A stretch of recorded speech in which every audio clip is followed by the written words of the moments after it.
पाटा लगाकर पूजन कर रहे हो। आज भी दीपावली का पूजन भी आपको ऐसे ही करना है। जितना पूजन आप हर साल करते हो, आपके घर में ब्राह्मण देवता आकर जिस तरह से पूजन कराते हो, ब्राह्मण नहीं भी आते तो आप जिस तरह से पूजन करते हो, उसी तरह से आपको पूरा की पूरा वैसा की वैसा ही क्रम लगाना है। पर जो पूजन आपने धनतेरस पे करी, रूप चौदस पर करी, वही थाली आज फिर पहुंच कर पाटे पर लाल वस्त्र बिछाकर, चौरंग पर लाल वस्त्र बिछाकर उस थाली को रखना है, उसी थाली। जैसे आपके यहाँ के ब्राह्मण पूजन बताते हो वैसी पूजन करो। संतान लक्ष्मी, हे माँ ऐसी कृपा करिए। अगर भगवान भूत अधिपति भगवान शंकर का स्मरण कर कर, पंचाक्षर मंत्र का स्मरण कर कर अगर आप पूजन में बैठ रहे हैं, लक्ष्मी पूजन कर रहे हैं, तो ये पक्का है अगर हमसे कुछ त्रुटि हो भी गई तो भगवान भोलेनाथ उसको क्षमा कर दे। और माता से निवेदन करना, हे लक्ष्मी मैया, हे वैभव लक्ष्मी, हे माता अष्टलक्ष्मी, हे माँ संतान लक्ष्मी, धान्य लक्ष्मी, वैभव लक्ष्मी, प्रतिष्ठा लक्ष्मी, यश लक्ष्मी, कीर्ति लक्ष्मी, आरोग्य लक्ष्मी, संतान लक्ष्मी, हे माँ ऐसी कृपा करिए, आप हमारे घर से रुष्ट होकर ना जाइएगा। ये घर, ये परिवार, ये सब आप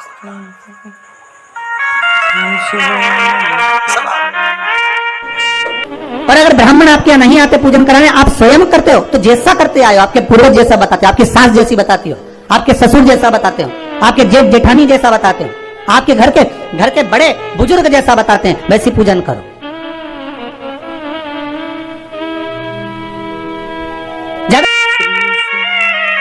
ये किसी दूसरे का माँ पूजन करते समय माता लक्ष्मी से जरूर कहें, माँ 4 साल हो गए, 2 साल हो गए, ये 2 वर्ष जो ये कोरोना महामारी में गए हैं, ये वर्ष जो बेकार निकल गए हैं, माँ हो सकता है आप हमसे रुष्ट हो गई हो, पर आज क्षमा मांगकर अपने घर में आप प्रवेश करिए। माँ आइए हमारे घर में, आप पधारिए। महाराज कितना सुंदर संवाद है। एक साहूकार की बेटी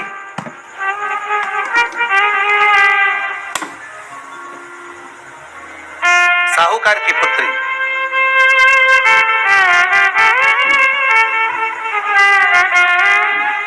पीपल के वृक्ष के नीचे, बेलपत्री के वृक्ष के नीचे, आंवले के वृक्ष के नीचे प्रत्येक अमावस्या को दीप लगाने जाती थी। उसका नियम था।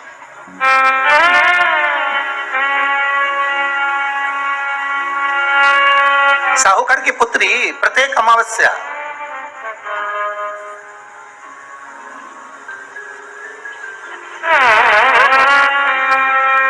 तीन दीप, एक बेलपत्री के नीचे, एक आंवले के नीचे, एक पीपल के नीचे लगाने जाते। महाराज आज नारायण ने कृपा कर दी, और क्या कृपा करी कि आज सरस्वती, पार्वती और लक्ष्मी तीनों इन वृक्षों के नीचे जाकर विराजमान हो गए। पार्वती मैया तो पहले से ही बेलपत्री के नीचे है,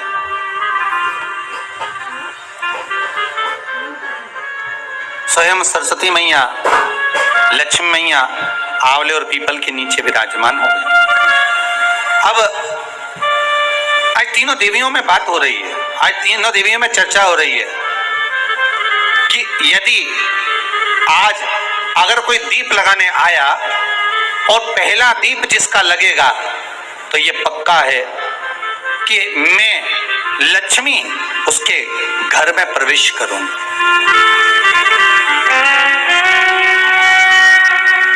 सरस्वती जी बोली, जो पहले बार दीप लगाने के लिए प्रथम में आएगा मैं उससे अपनी सहेली बना लूंगी, उसको अपनी मित्र बना लूंगी।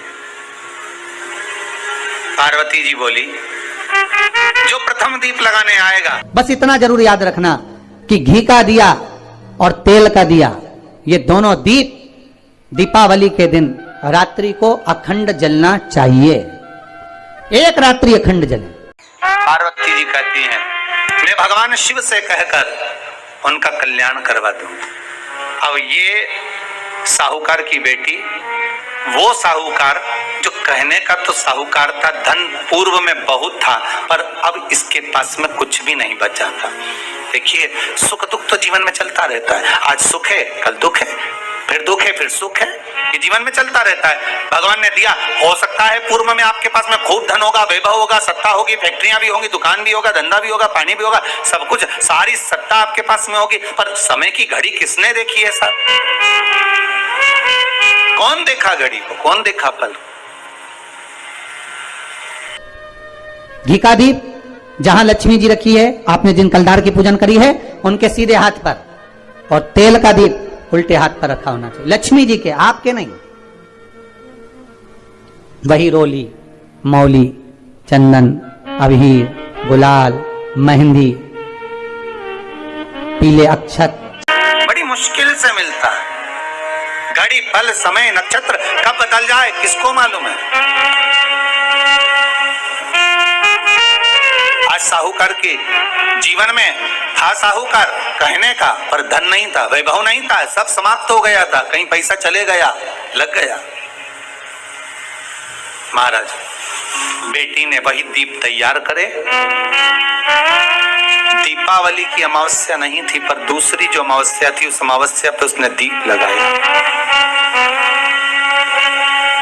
जैसे दीप लगाया, 3 देवियों ने आवाज लगाई, अरे सखी सुनो तो। साहूकार की बेटी बोली, किसकी आवाज आ रही है? अरे सखी सुनो तो। सखी ने कहा, क्या बात है? आवाज आई, 3 सुंदर स्त्रियां, बड़ी सुंदर युवती बनकर, सुंदर आभूषण वस्त्र पहनकर बैठी हुई थी। एक ही जगह पर तीनों बैठी हुई हैं। इसी को त्रिवेणी कहते हैं महाराज। जो त्रिवेणी का जो वृक्ष होता है, उसमें 3 त्रिवेणी का जो वृक्ष होता है, उसमें दिए लगाने का बड़ा महत्व होता है, तो इसी को त्रिवेणी कहते हैं। तीनों बैठी हुई थी। अब तीनों बैठी, आवाज लगाया, हम आपको सहेली बनाना चाहते, सखी बनाना चाहते, आप हमारी सहेली बनेंगी? अब इस साहूकार की बेटी को लगा, ये तो बहुत पैसे वाली दिख रही है, धनपति दिख रही है, और मैं तो गरीबड़ी, और ना जाने में अगर इनकी सखी बन गई तो फिर इनको क्या मुझे देना पड़ जाए, कोई भरोसा? इसलिए शास्त्र कहता है कि मित्र भी बनाओ तो सोच समझ कर बनाओ। मित्र भी बनाओ तो सोच समझ कर बनाना। ज्यादा धनपति मित्र बन गया तो मन में आएगा कि जब ये घर आएगा तो इसको घृत का भोजन तो कराना ही पड़ेगा, घी का भोजन तो कराना ही पड़ेगा।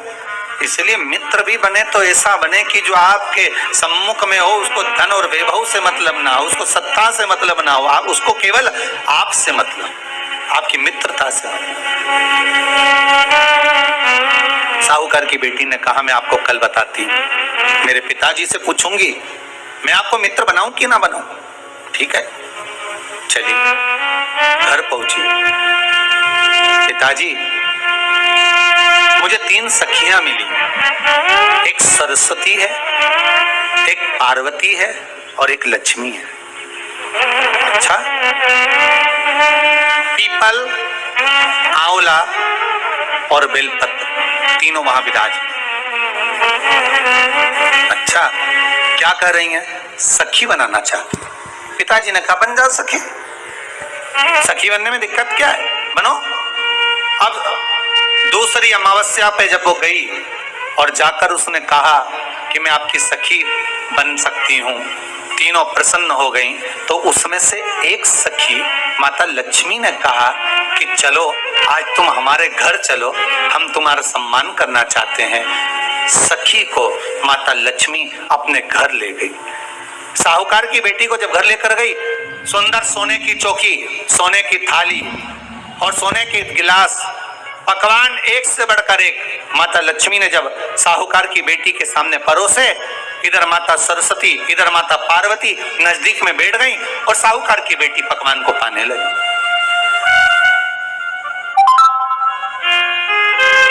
साहूकार की बेटी पकवानों को पा रही है, भोजन ग्रहण कर रही है।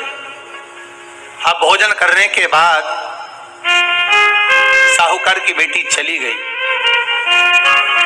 अब जाते से ही माता लक्ष्मी जी ने कहा, सुनो सखी, अगली जो अमावस्या आ रही है, आपको मालूम है वो कौन सी अमावस्या है? नहीं। कहा दीपमाली का, दीपावली की अमावस्या, आपको मालूम है? ओहो, पर एक बात हम आपको कहें, लक्ष्मी जी बोली, एक बात हम आपको कहें। हाँ बोलिए। हम चाहते हैं इस अमावस्या को आप हमारे घर आई हो, अगली अमावस्या को हम आपके घर आना चाहते हैं। क्या आप हमें बुलाएंगी? सखी ने कहा, साहूकार की बेटी बोली, अगर आपका मन है आने का तो आप आओ, मना नहीं है। साहूकार की बेटी हूं मैं। लक्ष्मी जी ने मन में सोचा, ठीक है, तैयारी करो। आज साहूकार की बेटी घर पहुंची तो पिताजी ने पूछा, बेटी आज बहुत देर हो गई तुझे आने में, कहां रह गई थी तू? कहां रह गई तू? बेटी कहती है, 3 सखियों के घर गई थी, आने में देरी हो गई, पर मेरी सहेली माता लक्ष्मी जी कह रही हैं कि अमावस्या के दिन मैं तुम्हारे घर में आऊंगी। तो पिताजी ने कहा, उसमें क्या दिक्कत है, तैयारी करो। तो पिताजी, घर में अपने खाने के लिए तो कुछ नहीं, तो माता लक्ष्मी को क्या खिलाएंगे?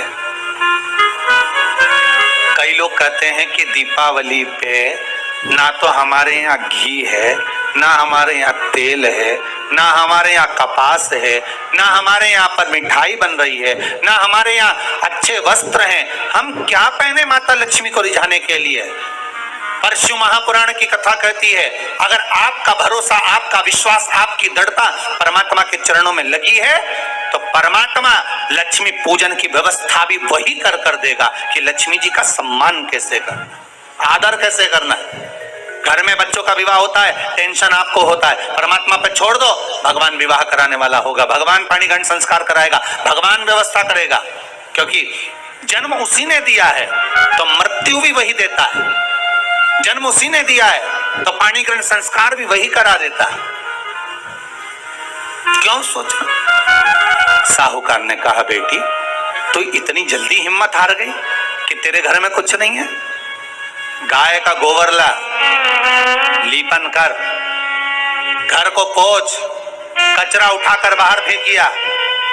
पिताजी, घर में तो कचरा भी नहीं है कि जिसका प्रयोग करा जाए। कचरा उठाकर बाहर फेंकिया। चौक पूर, पिताजी चौक पूरने के लिए तो मेरे पास में कुछ है ही नहीं, जो दीवार पर पोत रही है वही मिट्टी को पोत दे। चौक पूर। उनके घर गई थी, सोने की चौकी पर सुंदर आनंदमय भाव से बिठाया है मुझे। क्या मतलब 2 महीने और? अब गिट्टी क्या मुल्तान से ला रहे हो आप?